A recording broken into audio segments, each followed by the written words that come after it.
Oh, and each section starts with a haiku, so this is the haiku.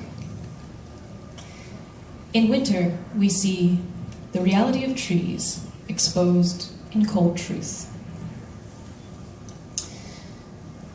30th day, 12th month, Roju, year 1109. Taka. The scream made Taka drop the snowball she had just been aiming at her best friend's head and turn towards the gate to see what was happening. In a single heartbeat, Mishi was by her side and crawling onto her shoulders to get a better view. "Mishi-chan!" she hissed. "I can't see when you do that." She brushed her younger friend's hands from her face, where they had strayed to cover her eyes. Mishi was a cycle younger than she, but barely smaller. Still, the girl insisted that her 2 fingers' width of height deficiency meant that she could use Taka as a staircase whenever she pleased. Mostly Taka didn't mind, but someone had just screamed. This was serious.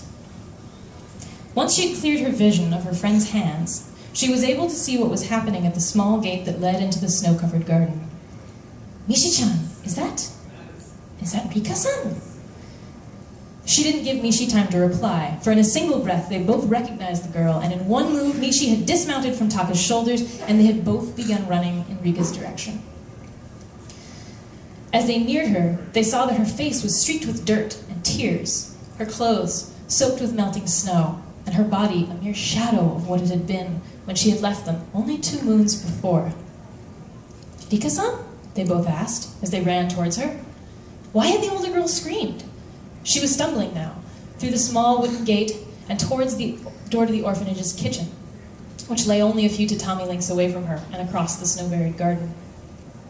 Her breath faltered and her limbs shook, and Taka was sure that the girl would collapse at any moment. Taka and Mishi were rushing to help the older girl when they heard a deep voice shout from the gateway. "Stop her! Stop that girl!" No sooner had they heard the voice than they were nearly thrown to the ground by 3 grown men rushing forward to grab Rika. Just as the men reached her, the girl let out another yowl of despair. The noise was so awful that Taka would have covered her ears if her hands hadn't been busy holding Mishi up from the packed snow that she and her friend had been flung down on. Taka couldn't make sense of what she saw before her.